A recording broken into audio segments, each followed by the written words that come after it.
다음 주 목요일이죠. 5월 24일에는 각 분야 석학들이 한자리에 모여 과학기술이 바꿔놓을 미래에 대해 논의하는 YTN 미래전략 포럼이 열립니다. 네, 그중 의료 분야도 중요한 이슈 중 하나인데요. 이와 관련해서 연세의료원 장혁재 의료정보실장과 함께 ICT와 헬스케어에 대한 얘기 나눠보겠습니다. 어서 오세요. 안녕하세요. 네. 자, 우선 YTN 미래전략 포럼, 이 미래 과학기술에 대해서 꼭 필요한 고민을 논의하는 자리다. 라고 알고 있는데, 그렇다 보니까 이 과학이 여러 사회 분야의 여러 가지 것들을 바꿔놓는데 그중에 하나가 또 의학입니다. 네. 의학에 계시니까 과학이 바꿔놓은 의학에 어떤 것들이 있는지 좀 체감하신 것들 얘기해 주실 수 있을까요?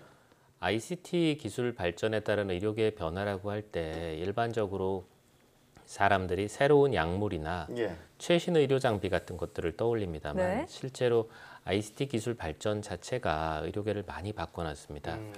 2000년대 초반에 ICT 기술이 처음에 의료계에 도입되면서 흔히 차트라고 얘기하는 진료 기록이나 처방전 같은 것이나 엑스레이 같은 필름이 이제 진료실에서는 완전히 사라졌고요. 아마 환자분들도 병원을 방문할 때 의사들이 환자를 쳐다보는 게 아니라 컴퓨터 자판만 열심히 두드리고 있는 모습이 그다지 낯설지는 않으실 겁니다. 네, 말씀하신 것처럼 이 ICT 기술 발전의 진료실 풍경까지도 바꿔놓고 있는데요. 자, 그래서 이번 YTN 미래전략 포럼에서 교수님의 발표 주제가 헬스케어랑 ICT라면서요. 네, 맞습니다. ICT 기술 발전은 우리가 흔히 4차 산업혁명이라고 불리는 사회 변화를 직접적으로 이끌고 있는 기술입니다.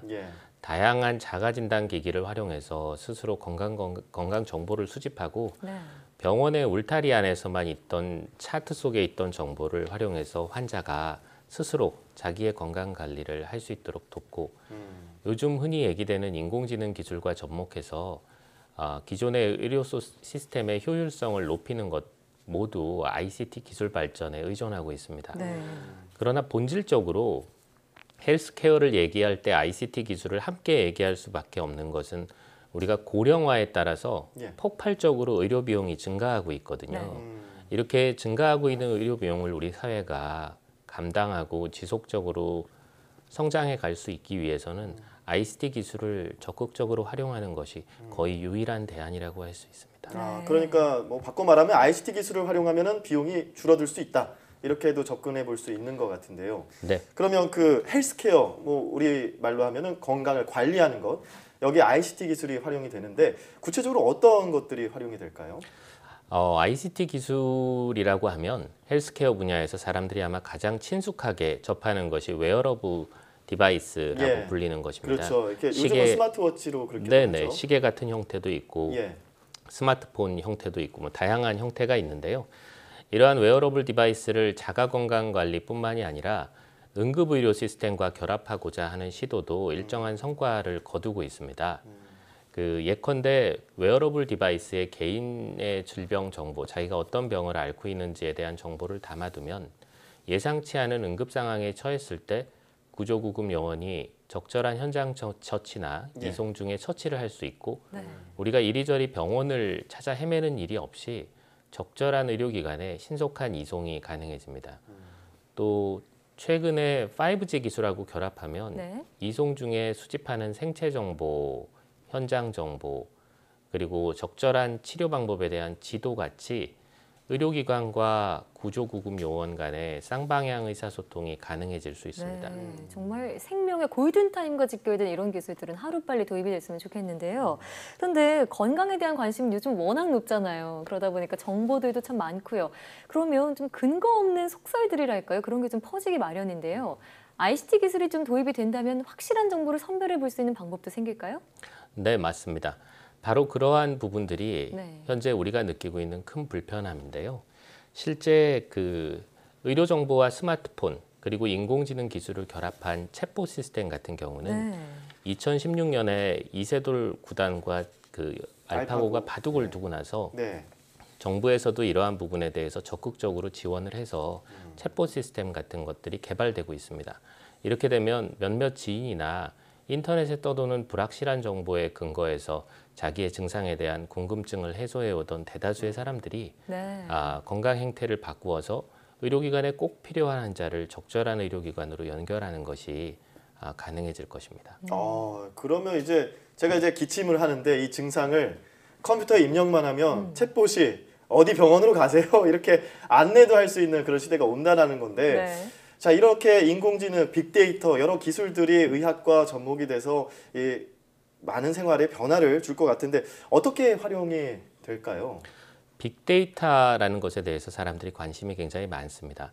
빅데이터는 어떤 개인이 큰 그 자기 경험으로 바탕으로 돼서 미처 인지하지 못할 수 있던 규칙성을 빅데이터를 활용해서 찾아내고 그걸 통해서 보다 효율적이고 정확한 의료 서비스를 가능하게 해줄 수 있습니다.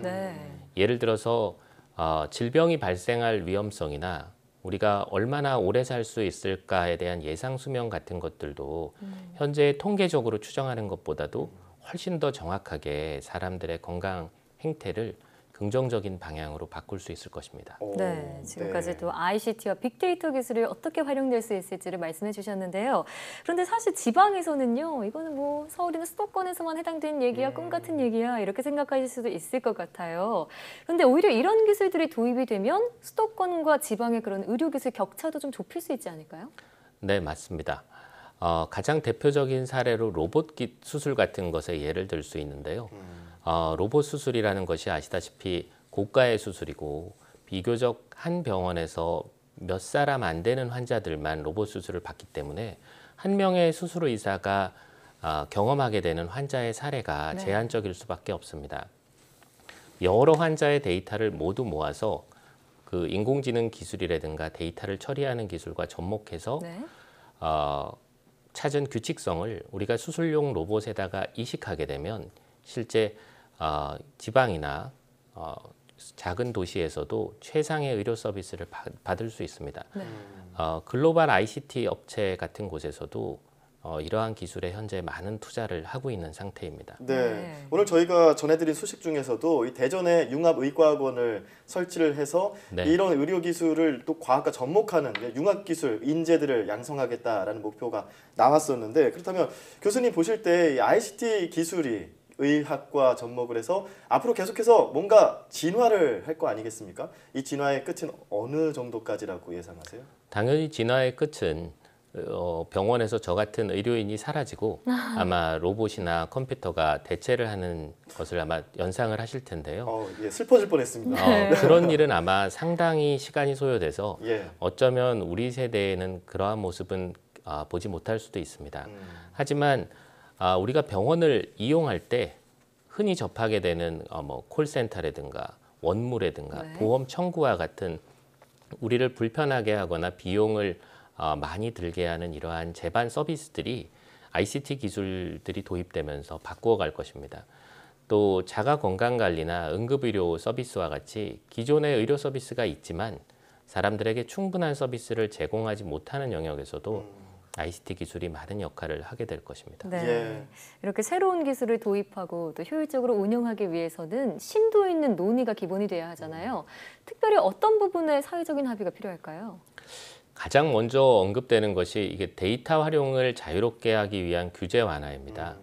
많은 사람들이 흔히 건강 정보라고 하면 개인 정보의 오남용에 따른 위험성을 우려하고 있습니다. 하지만 선진국의 사례를 살펴보면 우리나라 사회보다 깜짝 놀랄 정도의 개인 정보에 대한 사용 규제 완화가 이루어지고 있어서 최소한 선진국 수준의 규제 완화가 이루어져야 우리나라 산업계나 의료계가 미래 사회 변화를 이끌어 나갈 수 있는 최소한의 기반이 마련될 수 있다고 할 수 있습니다.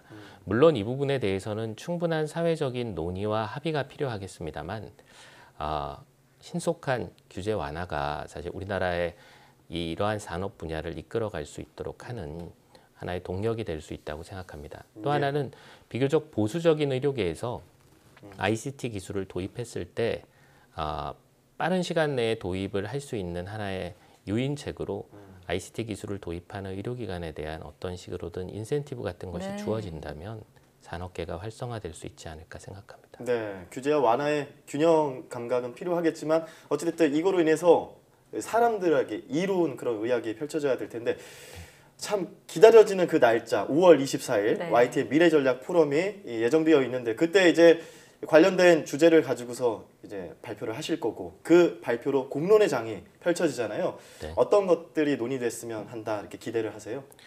YTN 같은 국가기관 통신사가 이러한 심포지움을 개최한다는 것 자체가 큰 의미가 있다고 생각합니다. 미래 사회의 변화는 사람들이 그 미래 사회의 변화에 대해서 믿고 신뢰할 때 변화가 찾아온다고 생각하거든요. 네. 그러니까 이러한 변화를 이끌어갈 수 있도록 이러한 행사가 일회성 행사가 아니라 우리 사회의 또 다른 변화를 이끌어낼 때까지 꾸준히 이어나가기를 기원합니다. 네, 예. 말씀하신 것처럼 이 YTN 미래전략 포럼은 첨단 기술이 우리의 일상이 될 미래의 모습을 논의하는 자리잖아요. 자, 그런 만큼 미래의 주인공인 여러분의 많은 관심 부탁드립니다. 지금까지 연세의료원 장혁재 의료정보실장과 함께 얘기 나눠봤습니다. 오늘 말씀 고맙습니다.